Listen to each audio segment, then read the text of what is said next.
Assalamualaikum warahmatullahi wabarakatuh. Alhamdulillah, syukur kepada Allah Subhanahu Wa Taala kerana masih lagi memberikan kita kesempatan untuk bersama-sama di dalam pembelajaran secara online ini. Selawat dan salam ke atas junjungan besar kita Nabi Muhammad sallallahu alaihi wasallam dengan berkat perjuangan baginda lah. Maka hari ini kita mendapat nikmat iman dan Islam baik.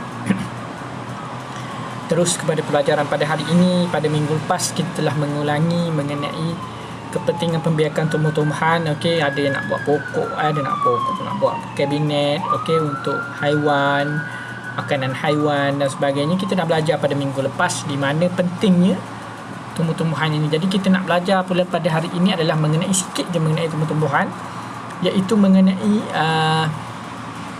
teknologi pembiakan tumbuh-tumbuhan. Okey, Ustaz nak terang sikit je yang ni, sebab yang ni sebenarnya tak boleh dalam lagi, okey, tapi bolehlah Ustaz terangkan sikit. Teknologi pembiakan tumbuh-tumbuhan, tahukah kamu kita juga boleh membiakkan tumbuh-tumbuhan menggunakan teknologi seperti kultur tisu dan okay, sebelum Ustaz tanya ini, kita ada kaedah-kaedah yang mudah. Okey, kaedah-kaedah yang mudah tu kaedah yang cara-cara nak kita nak tumbuhan tu yang sebelum-sebelum ni lah. Ada yang biji benih, okey, Ustaz tunjuk satu-satu lah.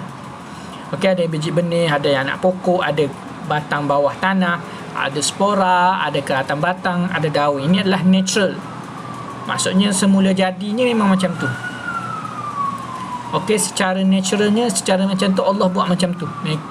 Pokok ni ada yang jenis biji benih, ada yang jenis spora, ada yang kena kerat baru dia boleh tumbuh yang baru. Ada macam-macam jenis yang kita belajar dah sebelum-sebelum ni. Tapi manusia menemukan cara yang baru juga untuk bersama-sama bantu pembiakan. Pembiakan lah, kita tengok teknologi pembiakan tumbuh-tumbuhan ni. Okey, kita tengok.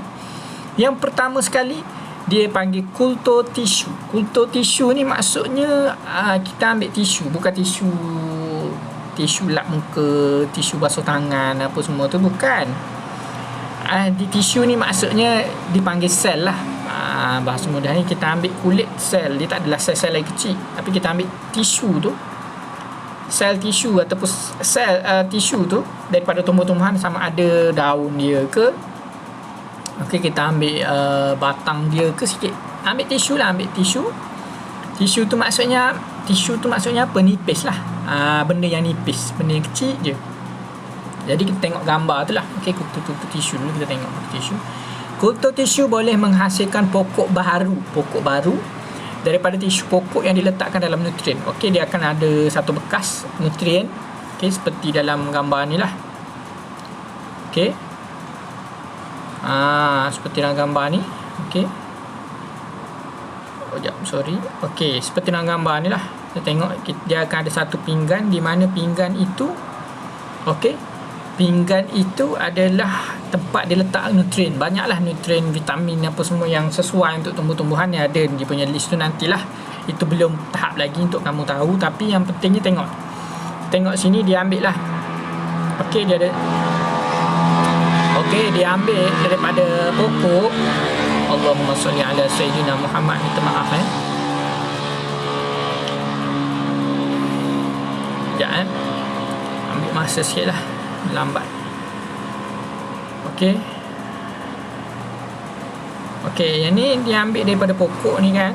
Okey, pokok ni dia potong sikit, kemudian dia masukkan di dalam panggil satu bekas pateri tu, piring pateri. Okey, untuk dia masukkan dalam piring pateri ni, diletak dalam tu ada vitamin dan dia akan jadi apa? Dia akan jadi pokok yang baru. Dia ambil daun je, ataupun dia ambil batang-batang, ataupun ambil ranting kecil-kecil yang sesuai lah. Adalah dia punya cara dia tu. Tapi yang kamu kena tahu, dia akan ambil tisu. Bahasa mudahnya dia ambil tisu daripada pokok, kemudian dia dijadikan tisu itu sebagai pokok. Ini dipanggil sebagai kultur tisu. Kultur lah, kita ambil kultur, kita ambil tisu dan kita kulturkan dia. Maknanya kita biakkan dia. Kultur ni maksudnya macam membiak lah. Kita biakkan tisu itu sehingga menjadi sebiji pokok. Daripada tisu banyak-banyak kita ambil tu, daripada pokok-pokok kita ambil tisu dia tu, kita katalah kita ambil kat situ 7, maka dia akan jadi 7 biji 7 pokok lah. Macam tu lah seolah-olahnya. Okey, Itu dipanggil kultur tisu. Okey, ini adalah teknologi buatan manusia. Pada hakikatnya Allah lah yang memberinya. Tapi apa yang nak disebut sini, manusia menjumpai cara ini dan manusia boleh membiakkan pokok sendiri tanpa perlu buat cara semula jadi yang kita belajar tadi, yang kita belajar minggu lepas, sebelum-sebelum ni. Baik, seterusnya tut. Okey, tut ni macam mana? Tut dapat menambahkan bilangan pokok buah-buahan tanpa melalui proses menanam biji benih.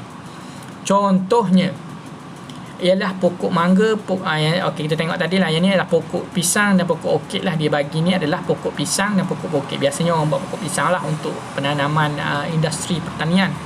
Biasanya pokok orkid ni untuk tanaman cantik-cantik je. Tapi biasanya yang selalu digiatkan adalah pokok pisang lah. Pisang rastali, pisang macam-macam pisang, banyak nama pisang ni. Jenis-jenis itulah yang mahal tu, banyak dibiarkan melalui kultur tisu. Sebab nak tunggu anak lambat. Baik buat sebab nak tunggu anak tu belum tentu lagi bahaya. Jadi kalau kultur tisu dia ada banyak-banyak, dia boleh jual dan dia boleh tanam sendiri, jadi banyak lah, jadi senang kerja lah, bahasa mudah.